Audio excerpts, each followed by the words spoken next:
Ladies and gentlemen, and welcome to the esteemed FaceTime with Leaders and Initiative by World Development Corporation. My name is Pranay Belwariar, and I'm an anchor at World Development Corporation. FaceTime with Leaders is a platform for industry veterans to come together to share their knowledge, ideas, thoughts, and best practices with one another, as well as with upcoming industry leaders. In a nutshell, we attempt to encapsulate the multi-decadal learnings of all our industry stalwarts. We hope that by conducting these FaceTime with Leader interviews, we can bring together a global community of eminent personalities. By bringing together such visionaries on one platform, we hope to play a part in inspiring the lives of other leaders. Great learnings from great leaders undoubtedly assist everyone as they help us to identify, nurture, and work on trade secrets that have already proven a success formula for so many. And this is what we aim for with these sessions by making them a gathering of industry stalwarts and a knowledge sharing community. We have one such corporate veteran on FaceTime with Leaders with us today, Mr. Pranay Belwariar. We welcome you on the show, sir. Thank you. He is a distinguished operations leader who boasts a legacy of 3 decades marked by exceptional achievements in departmental operations, fleet management, and project automation deployment. His strategic planning, astute coordination, and resource allocation skills have been pivotal in elevating operational performance. His tenure at the Uttar Pradesh State Road Transport Corporation stands as a testament to his capabilities. Notably, during the COVID-19 lockdown, he orchestrated the transport of millions, earning recognition from the Hon'ble Chief Minister for this monumental effort.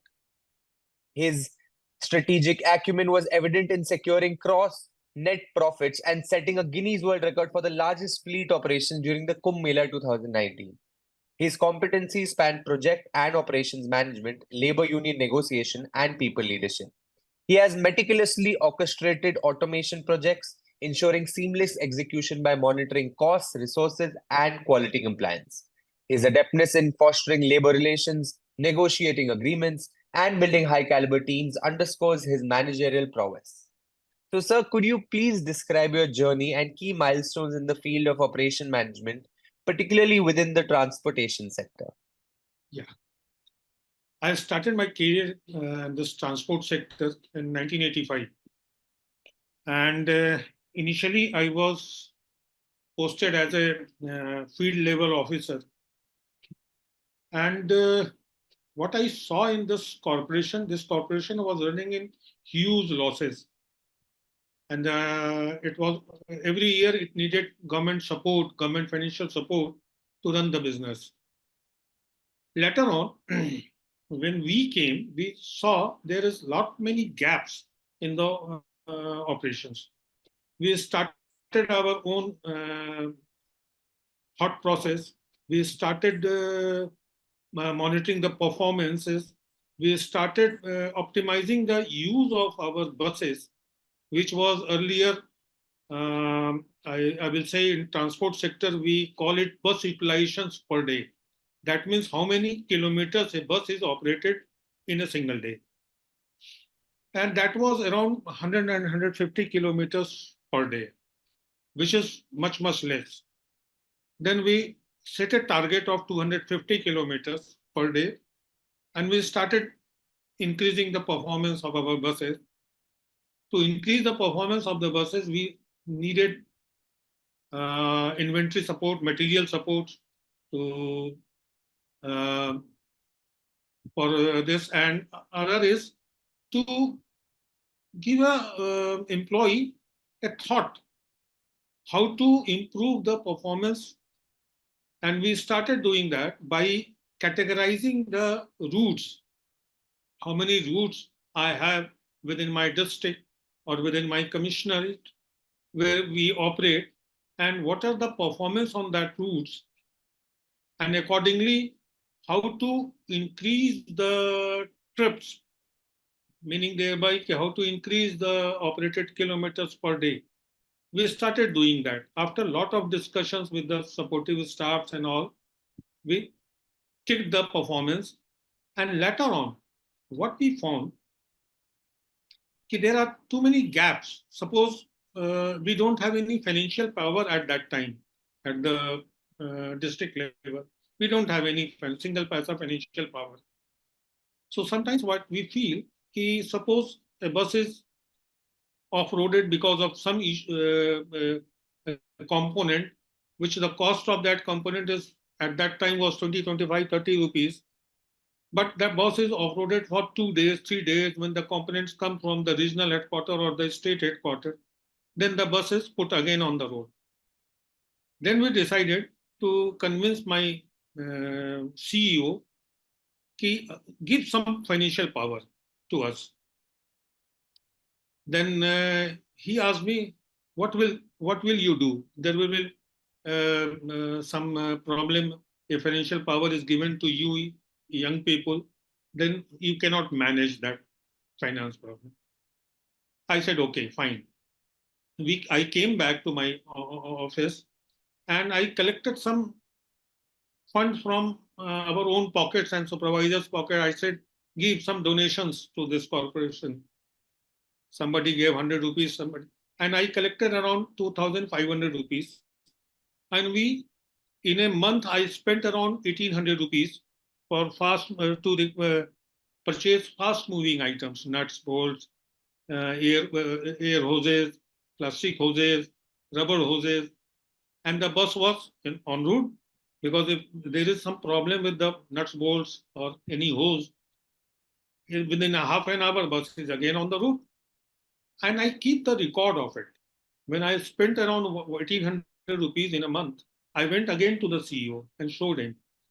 Had this bus was not being operated on that day, it would have been operated after 2 days or 1.5 days after. Then what would have been the financial losses. And I projected the loss around 78,000 rupees in a month. Then he was so amazed to note these things. And I said, I spent only 1,800 rupees. He sanctioned me that 1,800 rupees and gave me some power based on the kilometer operations and all. It was something around 5 paisa per kilometer financial power to us. If you operate 1,000 kilometer per day, you will get 500 rupees per day. That way we got some financial power, and we started arranging the fast moving items in our inventory. The performance improved on the first thing. Later on, after say 1 year, I again came to my CEO. Not only me, we had a group of 10, 12 officers of different districts. We came to the CEO and told him, he gives some incentive to the employees based on the performance. Then he said, give me some paper on this. How will you derive it? How will you set the performance benchmark? And what will be the expenditure on his expenditures? And what will be the gain? I again came back to my depot, again collected some fund around 5,000 rupees from my supervisors and from my own pocket, and started giving incentive from that money. The performance dramatically improved. And again came to the CEO with that whole document. He said, see, this is the difference. I have spent around 5,000 rupees. He again sanctioned me the 5,000 rupees, gave me back, and he approved that scheme. This way, many small changes was done, and this corporation, which was running in huge losses to the tune of the accumulated losses at that time was around 1,000 crore, which was a burden to the government. This transport sector, our corporation started running in profit. It took around 7-8 years to get this things move around, and this corporation started running in profit. That first time that profit was a cash profit, not net profit. But after 2-3 years, we started getting net profit. And till date, almost 19 years, since last 19 years, we are running, this corporation is running in net.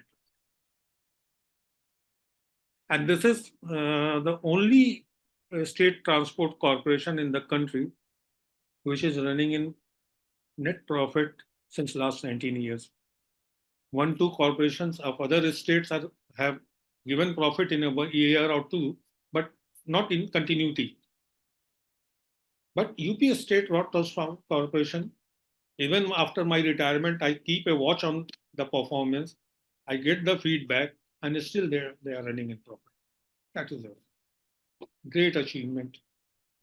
So you've demonstrated significant success in project automation. Could you elaborate on a specific project where automation has played a pivotal role in improving operational efficiency? What we found later on that issuing ticket to the passengers was a big task.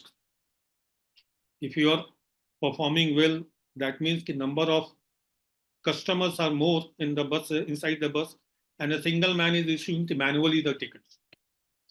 Then we thought it should be automated.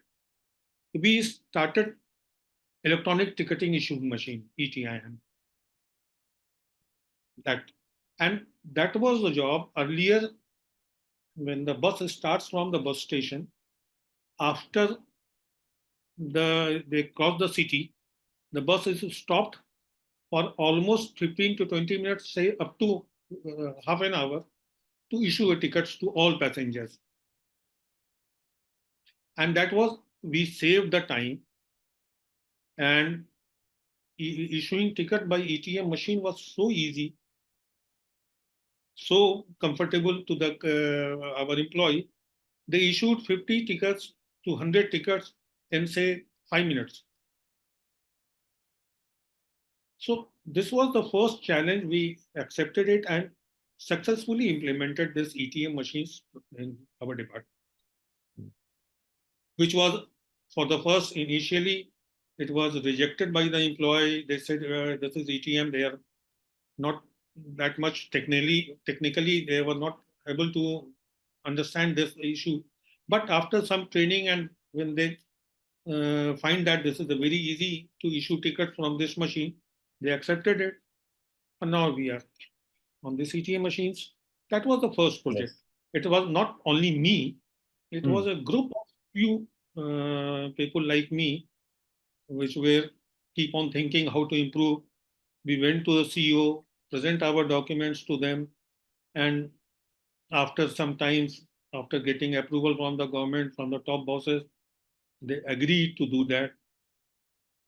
This is what happens and how happened in this sector. So what strategies do you employ for people management, particularly in building and motivating high caliber teams for large project pursuits? What I found in this department, it is labor-oriented department. Transport sector is a labor-oriented department.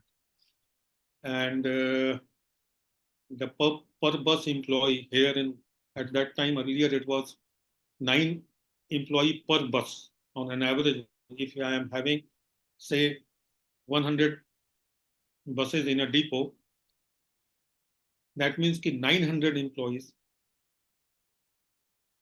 are there in operation side. And in technical side, again, there are 2 per buses. So total 1,100 people are there in the depot. And man management is a very difficult job to manage the man. Every man, his perceptions, his pursuit, his acceptance is different from others. So it is a very difficult thing to manage the man. But I started doing it by imparting, collecting few people, say 10 to 15 people every hour. I started chatting with them, discussing with them, looking at their problems, what the problem in achieving this, say, target. What problem you are facing in achieving this target. Assessing their problems, and then removing whatever the issues are there. And after, say, 4-5 months, people started accepting my views. People started trusting me. That is the first basic thing. When down the line your employee trusts you, then only you can implement whatever project you want to do, implement. And this is the big thing.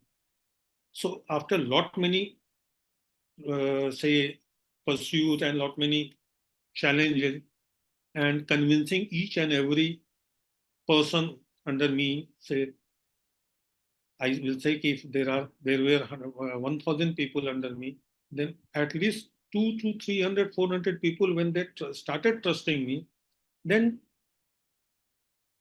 almost everyone started, yes, sir. Sir, whatever you are saying is correct. I will do that. I will try to do that. The moment they said, I will try to achieve this, things got rolling on. Yeah. Management is a difficult thing, but when you accept this challenge, when you make eye-to-eye contact with them, when you understand their problems, even their personal problems, then only you will be able to be in their family and people start trusting you and people start accepting your views. Yeah. That was the challenge. That was the challenge. So from managing projects, operations, automation, etc., what triggered your interest in ESG and corporate governance? ESG is very important. What I earlier said, if I am meeting a family of my employee, that means I am open to the social responsibilities. I remember one thing. There is a small story. An employee of my depot was very irregular in his attendance, very irregular. And there was a small function. Chief Minister of UP was to come and he was to distribute around 1 lakh, 10,000 this laptop to students. And we have to deploy 100 buses to different locations and villages. That person was deputed for a village. And in the midnight, I got information from the local administration that bus has not come to the point. I had to arrange another bus for that. And ultimately, after that, since that particular driver was very irregular, so I removed him from the service. After some time, say around after a month, his family, his kids and his wife came to my house in the evening and they started weeping and they said, my husband has gone mad. Why? Because 2 months back, he had married his elder daughter and her son-in-law met with an accident and hit her. And that's why he was not coming to duty. He has gone mad. I felt very sorry. I went to their house and met that man. And after that, I went to my senior and asked him to reinstate him on his appeal. And he was reinstated after 3 months. So that is you are socially accepted and you are connected to the people. Now, when you are operating buses in private sector, you are doing that, you have to be ecologically, socially responsible. Say, government is planning to, at that time, that was just started in 2010 or 11, the pollution level is going high. Every bus has to be checked, which is emitting more carbon dioxide. And do not operate that bus before removing the problem. I was very particular about it. I bought a machine to check the carbon emissions. And if the carbon emission is high, I told my technical staff, do not operate this bus. Clean the filters, clean whatever you want to do it. When the emission is up to the mark, then only you send the buses. These are the things when you do this. So people, you get two things. You are socially, you are ecologically, you are susceptible to this. And the hidden part is this, your subordinate start thinking, my boss is very sensitive about these things. We have to do this. We have to do this. Things go better and better, and your performance get improved. So these are the things. So, as an ESG and corporate governance expert, what values do you bring to the table?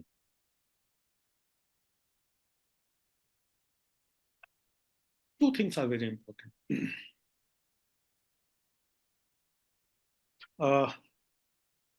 Compliances. Compliances are very important, be it social compliances, ecological compliances, financial compliances, any compliances is very important. When you are put all your mind and you're complying everything, you are sure your business will improve, people will be more satisfied, your employee will be more satisfied, they will do better and better jobs. These are the things. So compliances is very important. Number one. Number two, when you adhere to the compliances, the psychological impact on your subordinates, on your whole team is very positive, and that gives boost to the performance level. So, what are some ways you envision technological advance, namely IoT, AI, ML, blockchain, cloud, digital twin, big data, and Web 3.0 disrupting your field? Not at all. Not at all. Technological advent and technological development always assist your performance. It is a very debatable issue. AI will replace human resources. People will be more unemployed. It is a debate over there. But some studies, what I have found in some studies show, if AI will remove 100 people, then it will generate 1200 jobs, meaning thereby 200 jobs will be generated because AI will not do everything. Then some manual, some intervention is required to manage those data, to understand those data. So I think it will not impact the society, it will not impact the business, it will assist. So, we're building a community here of industry magnates. The move is meant for cross-pollination of knowledge and building a knowledge-sharing community of corporate giants and industry experts. What are your thoughts about this initiative taken by Mr. Zishan Pathan, Mr. Heval Mehta, and the whole World Development Corporation team? Very good, very good. Before joining this World Development Corporation, I gone through around 3 to 4 webinars about it. And in every webinar, after every webinar, I gone through some studies, some net searching in nets, what is happening. And I found it is certain that in India, we need independent directors, we need directors, and in the way the industries are growing, the way the India's economic forum is in front is growing, the demand is increasing, and the number of qualified directors are not available in the market right now. So that way, I then decided to join this. And when I gone through the Jishan Mehta, I have few discussion with Hevel Mehta, but in the module, when I gone through the Jishan Mehta's work, I think it is very good. Great, sir. It was fantastic conversing with you, and I'm confident that your insights will truly inspire future leaders. Thank you so much for joining us today and wish you the best for your future endeavors, sir. Thank you. Thank you very much. Thank you very much. Have a great day.